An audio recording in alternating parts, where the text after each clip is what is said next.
ओम नमो वेंकटेशाय। तो मित्रों, आज हम चर्चा करने वाले हैं, अगर राहु सातवें घर में जाता है, यानी कि केतु आपके लग्न में आ जाए, that means north node Rahu in the seventh house of your birth chart and Ketu coming to your first house और the ascendant of the birth chart itself. अब देखिए, ये काफी एक कार्मिक प्लेसमेंट बन जाता है, क्योंकि अगेन यहाँ पे दोनों केंद्र भाव हुए और ऊपर से आपका लग्नेश के अंदर ही जो है केतु आके विराजमान हो गए, केतु महाराज बैठ गए। साथ ही साथ राहु यहाँ पे बहुत ज्यादा इन्फ्लुएंस दे देते हैं।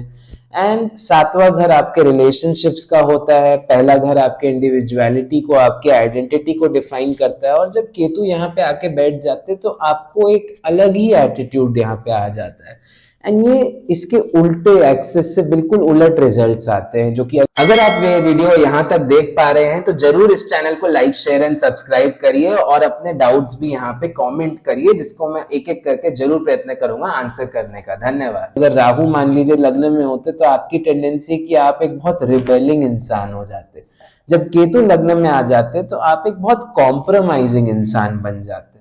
कॉम्प्रोमाइजिंग इंसान का मतलब ये नहीं होता कि लोग आपको आते हैं, यूज करते हैं और थ्रो करके चले जाते हैं। कुछ हद तक वो भी हो जाता है, क्योंकि आपके तौर तरीके और लोगों को भाव से इस प्रकार आप ट्रीट करते हैं, ऐसी स्थिति आप जो है हमेशा पैदा कर बैठते हैं। लेकिन एक चीज जो यहाँ पे इंटरेस्टिंग चीज होती है जब मैं कॉम्प्रोमाइज की बात करता हूँ, तो वो ये है कि ऐसे लोग बहुत प्रैक्टिकल होते हैं। ऐसे लोग कभी भी चीजों को पर्सनली अपने ऊपर सीधा सीधा नहीं ले लेते हैं। मान लीजिए ऐसे लोग जो है पहले अपने लाइफ में ऑब्वियसली काफी ज्यादा ये देखते हैं कि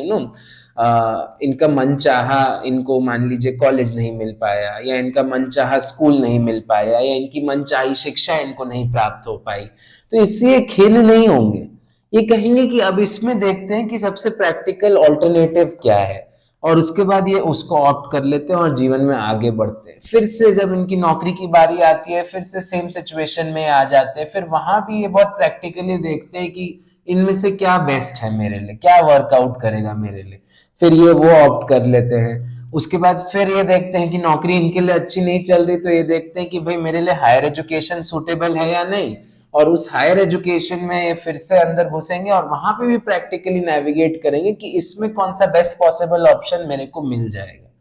तो यहाँ पे मित्रों, ऐसे लोग बहुत अडेप्टिव होते हैं, बहुत परसेवरेंट होते हैं, और मोर देन परसेवरेंट, ऐसे लोग बिल्कुल भी जीवन में पीछे नहीं रहना पसंद करते। ये हमेशा कॉन्स्टेंटली आगे बढ़ते चले जाते हैं। इनको जो है एक दो सेटबैक्स भी अगर आते हैं, उससे भी ये उभर के बाहर आ जाते हैं, और कभी भी चीजों को जो है दिल पे नहीं लेते हैं। ये चीज बहुत ज्यादा अंडररेटेड क्वालिटी है ऐसे लोगों के अंदर। अगर आप ये वीडियो यहाँ तक देख पा रहे हैं तो जरूर इस चैनल को लाइक, शेयर एंड सब्सक्राइब करिए और अपने डाउट्स भी यहाँ पे कमेंट करिए, जिसको मैं एक एक करके जरूर प्रयत्न करूंगा आंसर करने का। धन्यवाद। क्योंकि ऐसे लोग सदैव आगे बढ़ेंगे और एक ना एक टाइम ऐसा आएगा जब ये देखेंगे कि इनके सारे पैसे, इनके सारे कर्म सब कुछ एक्यूमुलेट होके बहुत ज्यादा बढ़ गए। और ऐसे भी बहुत सारे लोग होंगे इनके कंपैरिजन में जो बहुत स्मार्ट होंगे, लेकिन स्मार्ट होने के बावजूद वो जीवन में इनके जितना कैपिटलाइज नहीं कर पाए होंगे, क्योंकि ये बहुत प्रैक्टिकली चीजों को आगे बढ़ते हैं। इनको हमेशा एक सेटबैक लगता है, हमेशा दूसरों के प्रति ये जो है एक अच्छा संभाव भी रखते हैं, एक स्वभाव भी इनका काफी बढ़िया होता है, और काफी मजे में रहने वाले लोग होते हैं। साथ ही साथ ऐसे लोग बहुत ज्यादा फ्रस्ट्रेट होते हैं जब रिलेशनशिप के मामले आते हैं, क्योंकि देखिए ऐसे लोगों की इच्छा होती है कि देखिए अपने ऊपर तो इनका इतना ध्यान होता नहीं है, इतना ज्यादा ध्यान ये केंद्रित करते नहीं है, अपने आप को प्रायोरिटाइज बिल्कुल करते हैं। इस गलतफहमी में ना रहिए कि केतु देवता जो है पहले घर में बैठ के डिटैचमेंट इनको दे देते हैं। देखिए, डिटैचमेंट देने का मतलब ये नहीं होता कि ऐसे लोग अपने आप को प्रायोरिटाइज करना ही भूल जाए। उल्टा डिटैचमेंट का मतलब ये होता है कि ये अपने आप को आपसे भी ऊपर प्रायोरिटाइज करते हैं। ये ऐसे लोगों के साथ बातचीत करना भी पसंद नहीं करेंगे जिनका फर्स्ट इंप्रेशन इनके ऊपर बन गया है कि भाई इससे बात करके मेरा कोई फायदा होना नहीं है। एंड ऐसे लोग यूजुअली सेल्फ आइसोलेशन में रहना बहुत ज्यादा पसंद करते हैं, सॉलिट्यूड में रहना बहुत ज्यादा पसंद करते हैं। इसका ये बिल्कुल भी अर्थ नहीं होता कि ये सोशलाइज नहीं करते, उल्टा ये लोग काफी ज्यादा सोशलाइजिंग भी होते हैं। इनफैक्ट बहुत ज्यादा इनमें पार्टी करने की भी टेंडेंसी होती है, क्योंकि देखिए राहु सातवें घर में आ गया है, तो ऐसे लोग बाहर से बिल्कुल शांत होते हैं और अंदर से इनके मन के अंदर एक तूफान चल रहा होता है। और जो सबसे इंटरेस्टिंग बात होती है, चूंकि राहु माया है और वो सातवें घर में आके बैठ गया है, तो यहाँ पे देखिए वो क्या यहाँ पे इनको पर्सनालिटी दान में देते हैं कि बाहर से ये जैसे अपने आप को प्रोजेक्ट करते हैं, बिल्कुल सोर्टेड होंगे, बहुत स्वीट होंगी, इनकी आवाज भी एक मिठास होती है, किसी के साथ बहुत ज्यादा प्रेम से ये जो है स्वाभाविक रूप से उनके साथ बिहेव करेंगे, उनके साथ इंटरेक्ट करेंगे, आपका दिल जीत लेंगे, एकदम मन मोह लेगी, ऐसी पर्सनालिटी होगी इनकी। अगर आप ये वीडियो यहाँ तक देख पा रहे हैं तो जरूर इस चैनल को लाइक शेयर एंड सब्सक्राइब करिए और अपने डाउट्स भी यहाँ पे कमेंट करिए, जिसको मैं एक एक करके जरूर प्रयत्न करूंगा आंसर करने का। धन्यवाद। और अंदर ही अंदर ये बिल्कुल अलग होंगे, बिल्कुल उलट होंगे, चाहे कभी कभी बहुत ज्यादा मिसोजिनिस्टिक भी हो जाते हैं अगर जो है ये किसी पुरुष की कुंडली में आ गया, या किसी अगर ये लड़की की कुंडली में आता है तो वो भी बहुत ज्यादा जो है सेल्फिश भी हो जाती है अपने रिलेशनशिप्स को लेके, उसके मामले में बहुत पोजेसिव भी होती है। ऐसे करके ये लोग हमेशा अपना जीवन आगे व्यतीत करते हैं। एक जो और इंटरेस्टिंग बात यहाँ पे आ जाती है वो ये है कि ऐसे लोग के पेरेंट्स के सामने एक बिल्कुल जो है सुधरी हुई इमेज इनकी होती है, इनकी इमेज वहां पे एकदम ऐसा लगता है कि इससे ज्यादा तो प्यारा बच्चा कोई होगा ही नहीं, एकदम पापा की परिप्लेसमेंट हो जाती है ये अपने पापा मम्मी के लिए। और इनको वहां से बहुत रिसोर्सेज भी मिलते हैं और बहुत ऊंधा स्तर पे मिलते हैं, इनको कभी भी ऐसा नहीं होता कि अपने रिसोर्स से डिप्राइव हुए या इनको फैमिली का सपोर्ट मिल नहीं रहा, लेकिन ये फैमिली को सब कुछ सच सच नहीं बताते हैं, इनकी आदत नहीं होती है कि ये फैमिली को जो है अपनी इच्छाएं जो है सीधा सीधा व्यक्त कर दें, ये अपनी इच्छाएं खुद से पूर्ण करना चाहते हैं। तो अगर इनको एक महंगा मोबाइल खरीदने की इच्छा है ना, अगर इनकी फैमिली इनको पैसे देगी भी तब भी ये नहीं खरीदेंगे, ये चाहेंगे कि हम अपनी लग्जरी खुद से अफोर्ड कर सकें।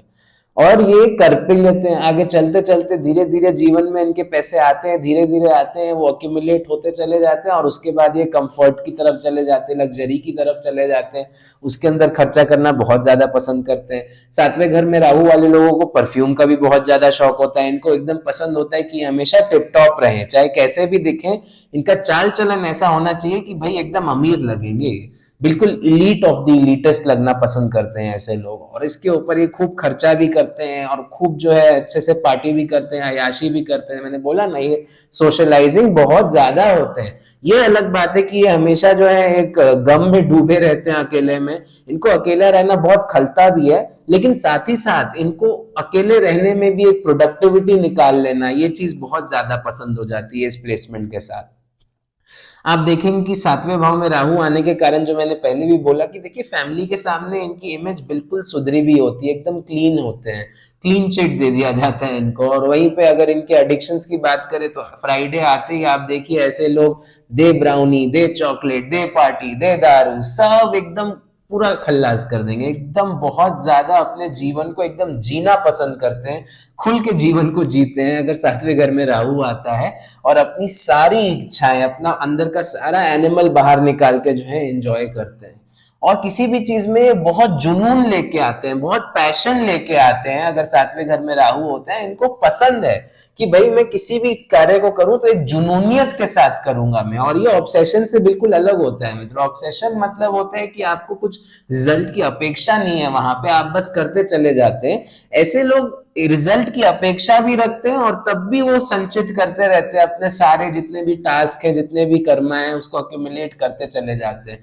तो ऐसे लोग बहुत ज्यादा एक तरीके से रिजल्ट ओरिएंटेड होते हैं, अपने एफर्ट्स का इनको रिजल्ट पता होता है और इसलिए बहुत कैलकुलेटिव होते हैं। आप देखेंगे कि इनके जीवन में इनको कुछ चीजें आसानी से प्राप्त हुई नहीं है, और जो चीजें इन्होंने प्रैक्टिकली प्राप्त की है बहुत सूझबूझ करके, बहुत ही ज्यादा सोच समझ के कि कितना मिनिमल एफर्ट डाल के मैक्सिमम रिजल्ट निकाला जा सके, ये ऐसे लोग बहुत अच्छे से जानते हैं। साथ ही साथ आप देखेंगे कि इनकी जो स्पाउस होती है, जो इनका पार्टनर होता है, वो कुछ ज्यादा ही एम्बिशियस होती है, उसको कुछ ज्यादा ही जो है इनके रिसोर्सेस प्यारे हो जाते हैं और वो बहुत ज्यादा इनको खासा मिसयूज भी करती हैं। और ये जो है हमेशा इस माया जाल में फंसे रहते हैं कि भाई स्पाउस ऑथेंटिक है, पार्टनर इंपॉर्टेंट है, और ऐसे लोगों की प्रायोरिटीज भी अक्सर बहुत जल्दी जल्दी इवॉल्व करती हैं। इनकी प्रायोरिटी 1 साल तक, मान लीजिए इनको अगर आप पूछेंगे कि क्या है, और इनमें क्लैरिटी होती है अपनी प्रायोरिटी को लेके, वो अलग बात है, बहुत हिपोक्रिटिकल होते हैं ये। पहले ये बोलेंगे कि पैसा ही सब कुछ है और ये पैसे के पीछे जाएंगे, लेकिन जैसे ही इनको पैसा थोड़ा बहुत भी प्राप्त हुआ और ये रिलेशनशिप्स क्रेव करने लगे, ये बोलेंगे कि पैसे से क्या होता है, रिलेशनशिप ही सब कुछ है। अगर तुम्हारे पास कोई है साथी तभी तुम्हारा जीवन जो है सक्सेसफुल है, वरना व्यर्थ है ये जीवन। जैसे ही इनको साथी की थोड़ी बहुत प्राप्ति होती है, ऑब्वियसली वहां पे थोड़ा ओवर पोजेसिव हो जाते हैं, फिर साथी इनको ट्रॉमा दे के चला जाता है, इनको धोखा दे के चला जाता है, बिट्रे कर देता है, हमेशा ये माया में रहते हैं। और उसके बाद फिर ये कहते हैं कि भाई अगर तुमने रिलेशनशिप में ट्रॉमा नहीं झेला है तो फिर तुमने क्या ही किया। तो फिर अब ये ट्रॉमा इनकी प्रायोरिटी बन जाती है, ज्ञान देना इनकी प्रायोरिटी बन जाती है, और ऐसे करते करते ये काफी इवॉल्व होते चले जाते हैं। इनकी प्रायोरिटीज बहुत जल्दी जल्दी चेंज होती चली जाती है, क्योंकि देखिए केतु लग्न में आके बैठ गए, तो इनको खुद ही नहीं पता है कि इनको क्या उम्मीद करनी चाहिए, और ऑनेस्टली इसलिए ये उम्मीद करते भी नहीं है। ये वो वाली पार्टी है जिसका मान लीजिए ऑन कैंपस प्लेसमेंट में अगर ये जाके बैठ गए हैं, तो इनको पक्का पता है, ये पहले से ही एक लिमिट लगा के बैठ गए कि भाई मेरा तो 6 लाख से ऊपर प्लेसमेंट ही नहीं होना है, सेल्फ रिजेक्टेड कैटेगरी है। और उसके बाद ये डार्क हॉर्स बनकर निकलते हैं, इनका ही हाईएस्ट प्लेसमेंट लग जाता है, इनको खुद ही विश्वास नहीं होता, और फिर कोई इनसे आके पूछता है कि भाई आप एडवाइस दीजिए कि कैसे आपका प्लेसमेंट हुआ या कैसे आपकी नौकरी लगी, तो ये सोच में पड़ जाते हैं कि मैं मतलब क्या बताऊं इनको, क्योंकि मैंने अभी तुक्के से ही लगा है, मेरे साथ भी जो है बस हो गया है। और एक चीज इन्होंने नोटिस की होगी कि भाई जैसे ही ये एकदम प्रताड़ित हो गए, मतलब इन्होंने सोच लिया कि अब तो सारे रास्ते खत्म हो चुके हैं, भगवान ने एकदम जवाब दे दिया इनको कि अब इनकी जीवन आगे बढ़ने की कोई उम्मीद ही नहीं बची है, कोई अपेक्षा ही नहीं बची है, वैसे ही कुछ इनके जीवन में आता है जिससे ये अचानक से जो है फर्श से सीधा अर्श पे पहुंच जाते हैं और एकदम उम्दा तरीके से उसको नेविगेट कर जाते हैं। तो मैंने बोला ना, यहाँ पे राहु केतु कभी भी इतना नेगेटिव रिजल्ट नहीं देते जितना लोग इसको बनाते हैं। इसमें बहुत मिक्स चीजें करके वो देते हैं, यहाँ पे प्रदान करते हैं आपको। बहुत ज्यादा रिस्क टेकिंग भी होते हैं ये, क्योंकि ये बहुत कैलकुलेटिव होते हैं, इनको एनालिसिस करना बहुत ज्यादा पसंद है। अक्सर देखा गया है कि ऐसे लोग जो है ओवर एनालिसिस कर बैठते हैं, और ओवर एनालिसिस करने के बाद ये बहुत सारे रिस्क भी लेते हैं, और ये रिस्क काफी जल्दी जल्दी लेते हैं। इनके जीवन में आप देखिएगा कि अगर 7वें घर में राहु है तो ये लोग जल्दी ही हायर एजुकेशन के लिए जाते हैं, ये लोग ज्यादा समय नहीं स्पेंड करते, ये लोग तुरंत भाग जाते हैं कि मान लीजिए नौकरी जो है इनके लिए बनी है या नहीं बनी है, या इनको नौकरी करनी है या नहीं करनी। मैंने बोला ना, इनमें क्लैरिटी बहुत जल्दी आती है, और क्लैरिटी जब बहुत जल्दी आती है तो ऑब्वियसली बात है कि भाई उसकी एनालिसिस इतनी पर्टिकुलरली अच्छे से हुई नहीं होती है। कितनी बार किसी की देखा दाखी में काम कर लेना, ये भी इस प्लेसमेंट का बहुत ज्यादा जो है जोर पड़ जाता है। साथ ही साथ मैंने बोला कि इनको परिवार का सपोर्ट उस सेंस में नहीं मिलता, ऐसा नहीं कि इनको रिसोर्सेज नहीं मिलते, इट इज जस्ट दैट कि ये नहीं पसंद करते अपने परिवार को कन्फाइनमेंट में रखना। इनको पसंद है मित्रता के साथ जो है कन्फाइड करना, लोगों के साथ नेटवर्क करना, नए नए रिलेशंस बनाना, बहुत सारे लोगों को मिलते भी हैं जीवन में। अगर राहु यहाँ पे 9वें घर के साथ कनेक्ट हो जाए तो इनका पार्टनर भी इनको फॉरेन जाके मिल जाता है, या किसी बाहर के कल्चर वाले इंसान से इनकी शादी हो जाती है। और इनके लिए बहुत इंपॉर्टेंट है कि इनका पार्टनर इनका स्टेटस एलिवेटर हो, ये चीज इनके लिए बहुत ज्यादा मायने रखता है। ये इनकी अंदर से बहुत ज्यादा इच्छा है कि देखिए मैं तो हमेशा सोसाइटी के द्वारा जो है हाका गया हूं, मतलब मेरे को सोसाइटी ने हमेशा अंडर एस्टिमेट किया है, लेकिन जब मेरा पार्टनर मेरी जिंदगी में आएगा ना, तो me and them, both of them together as a couple should look like a regal person. That means दो imperfect लोग मिलके एक परफेक्ट इंसान बनाए जिसको पूरी सोसाइटी देख के बोले कि हाँ ये है सक्सेसफुल दोनों। तो ये इनकी अंदर से इच्छा होती है, ये चाहते हैं कि post relationship everybody recognises them quite a lot. But कितनी बार होता है, देखिए राहु 7वें घर में है,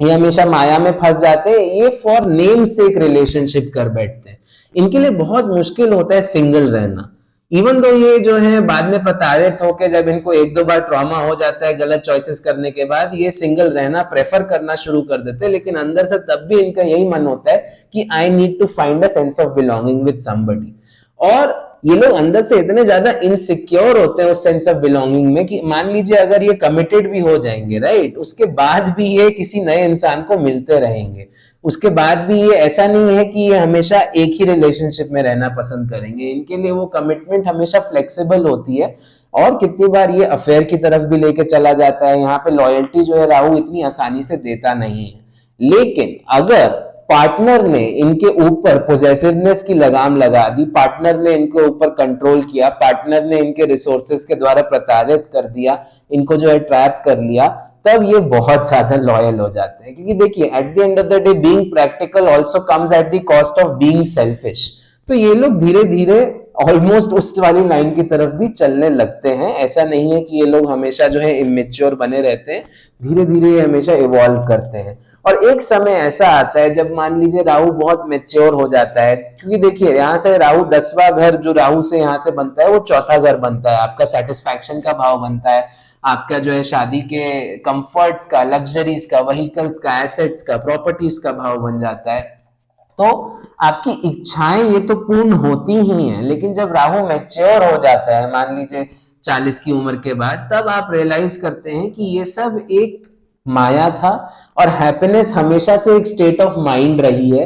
आप डिसाइड करते हैं कि आपको कब खुश होना है और कब आपको उदास होना है, और कितनी भी लग्जरी आपको लाके दे दें उससे आपको वो हैप्पीनेस, वो सेटिस्फैक्शन प्राप्त नहीं होती है। और ये बहुत बाद में जाके आता है, और इसकी ऑनेस्टली कोई आवश्यकता भी नहीं है कि ये रियलाइजेशन इनको हो भी इनके लाइफ में, क्योंकि देखिए मैंने बोला ना इनकी प्रायोरिटीज बहुत जल्दी जल्दी चेंज करती है, क्योंकि इनके सर्कमस्टेंसेस एक फास्ट फॉरवर्ड मोड में जाते हैं। अगर ये नौकरी में भी जाते तो आप देखेंगे राहु अगर 7वें घर में, इनको एक नौकरी में तो कभी वो रखेगा ही नहीं, कुछ ना कुछ ऐसे सर्कमस्टेंसेस करेगा कि इनकी नौकरियां बदलती चली जाएंगी, बदलती चले जाएंगी। लेकिन एक चीज जो बहुत अच्छी इनको प्रदान करता है वो ये है कि ऐसे लोग हमेशा बड़े बड़े ब्रांडेड कंपनीज के अंदर काम कर रहे होते हैं, या किसी ऊंची ब्रांड स्ट्रेटेजीज के अंदर काम कर रहे होते हैं, या फिर बहुत नामी जगह पे काम कर रहे होते हैं। अगर मान लीजिए 5th हाउस से सरकारी नौकरी भी कर रहे हो तो बहुत नामी डिपार्टमेंट में इनकी पोस्टिंग हो जाती है। ऐसे लोग हमेशा कार्य क्षेत्र में अलग अलग ब्रांडेड जगहों पे जो है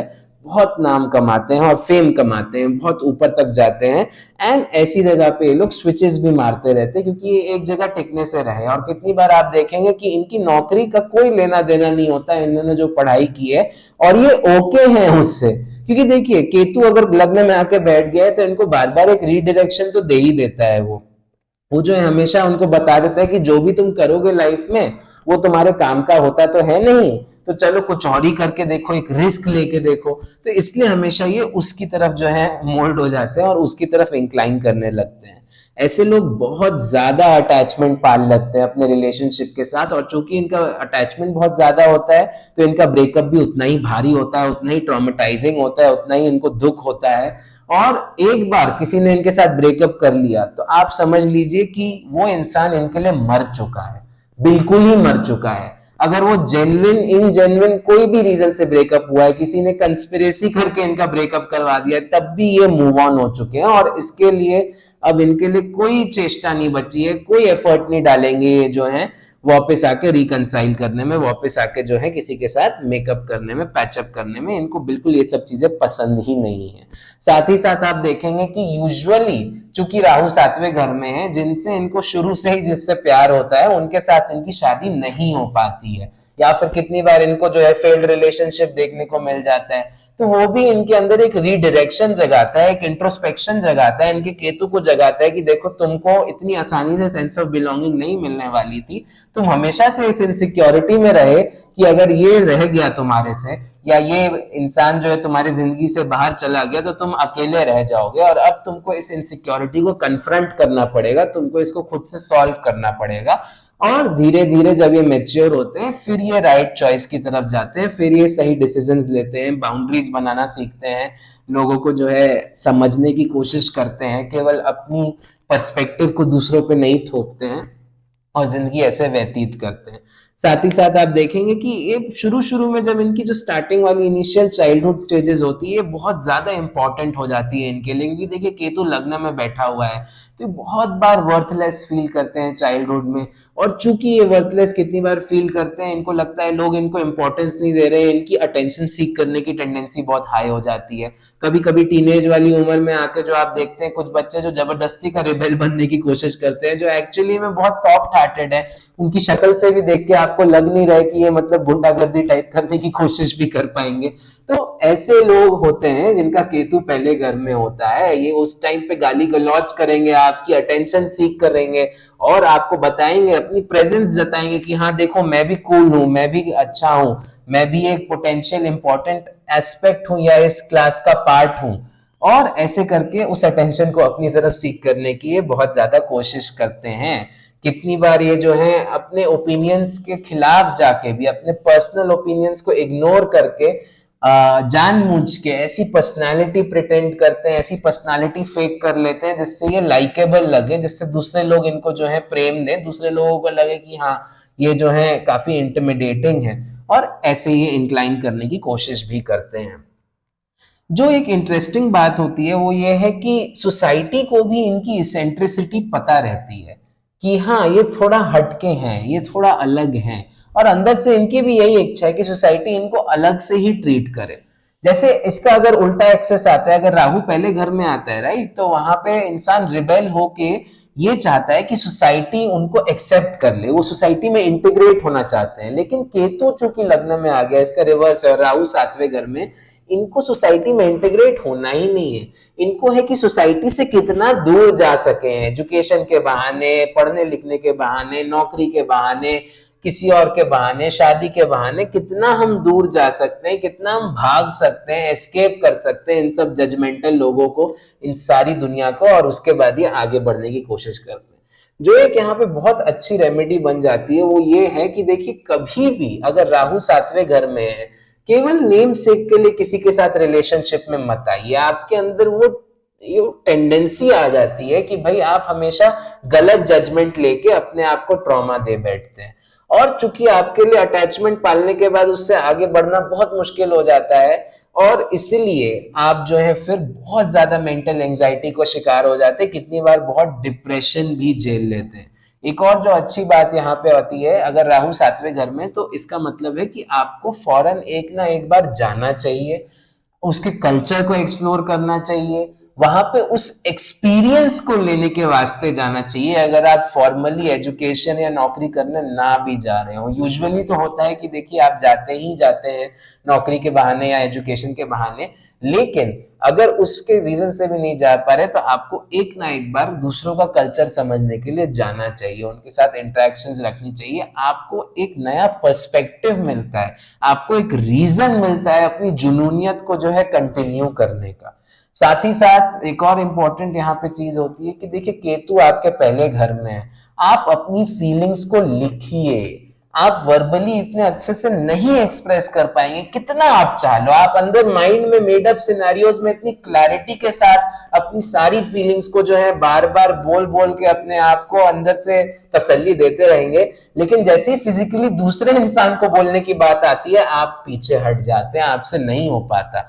तो आप जो है अपनी फीलिंग्स को लिखिए, और इससे आपको बहुत ज्यादा मेंटल एंजाइटी से भी रिलीफ मिलती है, और साथ ही साथ आपका कम्युनिकेशन का स्तर बहुत बढ़ता है। और जैसे ही कम्युनिकेशन का स्तर बहुत अच्छे से बढ़ जाता है, आप देखेंगे आप अपने रिलेशनशिप में बहुत अच्छे हो जाते हैं, क्योंकि देखिए आप अपनी एक्सपेक्टेशंस ठीक से, अच्छे शब्दों में, अच्छे तरीके से कन्वे कर बैठते हैं सामने वाले को, तो कभी मिसअंडरस्टैंडिंग की अगर चेष्टा भी बचती है ना, तो वो अपने आप खत्म हो जाती है, रिजॉल्व हो जाती है। तो ये चीज को आपको हमेशा अडॉप्ट करना चाहिए अपने लाइफ में, और हमेशा याद रखिए कि आप जो है कभी भी ओवर थिंक ना करिए, क्योंकि आपकी देखिए रिस्क टेकिंग टेंडेंसी है, आपको पसंद है गलती करके उससे सीखना। तो देखिए, अगर गलती कर रहे के उससे सीखना है आपको, तो आप ओवर थिंकिंग अफोर्ड नहीं कर सकते, आपको मूव ऑन करना आना चाहिए। और ये रिलेशनशिप ही नहीं, इन जनरल आप एक एनालॉजी लेके समझिए, आपके नॉर्मल वे ऑफ फंक्शनिंग में, आपकी लाइफ में, चाहे आपका कार्य हो गया, चाहे आपका तरीका हो गया किसी चीज को अप्रोच करने का, सब में ये चीज एप्लीकेबल होगी। तो इसलिए आपको कभी भी चीजें टू मच पर्सनली नहीं लेनी है, ये हमेशा याद रखिए मित्र। धन्यवाद।